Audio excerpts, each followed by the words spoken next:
కర్నూలు మాజీ ఎంపీ బుట్టా రేణుకకు ఇప్పుడు bad time నడుస్తోందా? ఆమెను వైసీపీ నియోజకవర్గ బాధ్యతల నుంచి తప్పించేస్తుందా? 2029లో టికెట్ ఇచ్చిన కష్టమని పార్టీ పెద్దలు భావిస్తున్నారా? ఇక ఆమె రాజకీయం క్లోజేనా అన్నది ఇప్పుడు హాట్ టాపిక్గా మారింది. అయితే ఆమె కూడా పార్టీలో జరుగుతున్న పరిణామాలపై అసంతృప్తిగా ఉన్నారని అంటున్నారు. రాజకీయాల్లోకి వచ్చి తీవ్రంగా నష్టపోయానని ఆవేదన చెందుతున్నట్టు చెప్తున్నారు ఆమె అనుచరులు.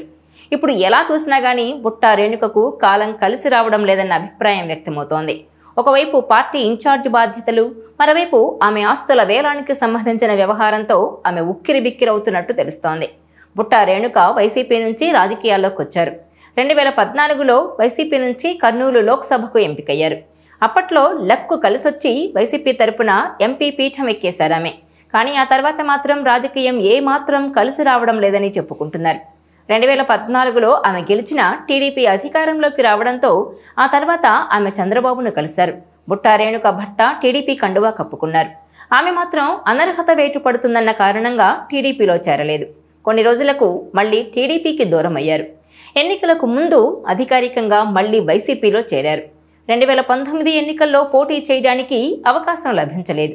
ఆ ఎన్నికల్లో వైసీపీ అధికారంలోకి రావడంతో ఆ పార్టీలోనే కొనసాగారు రేణుక.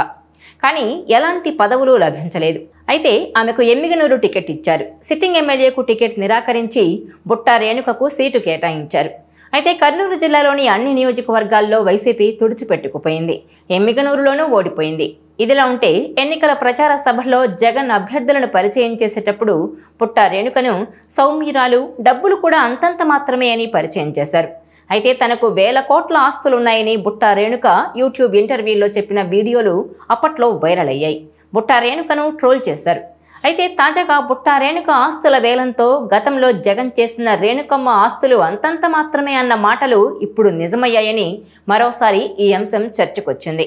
ఇక 2024 అసెంబ్లీ ఎన్నికల్లో ఎమ్మిగనూరు సెగ్మెంట్లో బుట్టా పడిన కష్టం అంతా ఇంత కాదని చెప్పుకుంటారు. ఆర్థికంగా కూడా బాగా భరించినా కలిసి రాలేదట. పైగా నియోజకవర్గంలో ప్రత్యర్థుల కంటే ఎక్కువగా సొంత పార్టీ నేతలతోనే పోరాటం చేయాల్సి వచ్చిందన్నది ఆమె సన్నిహితులు చెప్పే మాట. లోకల్గా తన సామాజిక వర్గం బలంగా ఉన్న గెలుపు అవకాశాలు మెండుగా కనిపించినా ఓడిపోవడానికి కారణం మాత్రం స్వపక్షంలో సహాయ నిరాకరణే అన్నది బుట్టా వర్గం అభిప్రాయం. అంత రిస్క్ తీసుకున్నా ఓటమి తప్పలేదు. సర్లే, రాజకీయాలన్నాక ఇవన్నీ సహజం. ఓడిపోతే ఓడిపోయాం గానీ పార్టీ తరపున గట్టిగా నిలబడదామనుకున్న పరిస్థితులు సహకరించడం లేదట ఆమెకు.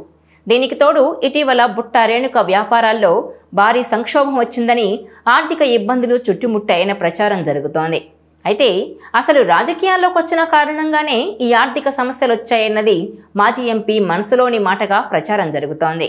ఇక 2014 ఎన్నికల్లోనూ ఆర్థికంగా బాగా భరించాల్సి రావడం, ఆ తర్వాత కూడా 2024 ఎన్నికల్లో స్థానిక పరిస్థితుల దృష్ట్యా ఆర్థిక భారం పడడంతోనే ఇబ్బందులు మొదలయ్యాయట.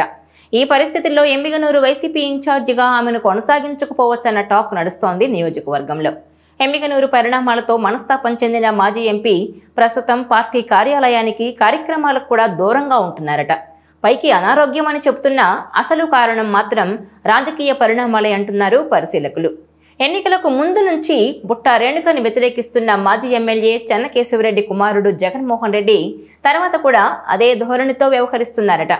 ఇన్ఛార్జ్తో కలిసి కాకుండా సొంత కార్యక్రమాలు చేసుకుపోతున్నారట. దీంతో ఎవరిని సపోర్ట్ చేయాలో అర్థం కాక కార్యకర్తలు గందరగోళంలో ఉన్నారట. ఈ పరిణామాలను పార్టీ పెద్దలకు చెప్పి క్లారిటీ ఇస్తే తప్ప కార్యక్రమాల్లో పాల్గొనేది లేదని చెప్పారట బుట్ట. ఇక ఇటీవల పార్టీ కమిటీల నియామకం తర్వాత అంబేద్కర్ జయంతి కార్యక్రమాన్ని 2 వర్గాలు వేర్వేరుగా నిర్వహించాయి. ఈ పరిణామాలతో పార్టీ ఇన్ఛార్జ్ మార్పు ప్రచారం ఊపందుకుంది. తమకే పదవి అంటూ ప్రచారం చేసుకుంటోందట జగన్ వర్గం. మరికొందరు మాత్రం మంత్రాలయం ఎమ్మెల్యే బాలనాగిరెడ్డి కుమారుడు ధరణీధర్ రెడ్డికి ఇస్తారని ప్రచారం చేస్తున్నారు. ఇక ధరణీధర్ని ఎమ్మిగనూరులో యాక్టివ్ చేయాలన్న చర్చ గతంలోనే జరిగినట్టు తెలుస్తోంది. ఆయన కూడా నియోజకవర్గానికి వచ్చినప్పుడు కలుపుగోలుగా తిరుగుతున్నారట. ఈ క్రమంలో మే 1న నియోజకవర్గ ఆత్మీయ సమావేశం జిల్లా పార్టీ ఆధ్వర్యంలో జరగబోతోంది. ఆ సమావేశంలో ఏమన్నా కీలక నిర్ణయాలుంటాయన్న ఆసక్తి నెలకొంది. కొత్త ఇన్ఛార్జిగా ఎవరన్న సంగతి పక్కన పెడితే బుట్టా రేణుకను మార్చటం మాత్రం ఖాయమన్న అభిప్రాయం మాత్రం బలంగా ఉంది ఎమ్మిగనూరులో.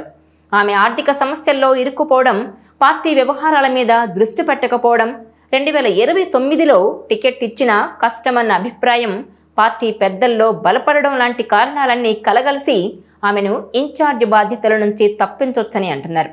మొత్తం మీద ఎమ్మిగనూరు వైసీపీ పాలిటిక్స్ మాత్రం ఇప్పుడు సలసల మరుగుతున్నాయి. ఈ వీడియో మీకు నచ్చినట్లయితే please share, like and subscribe R24 Telugu.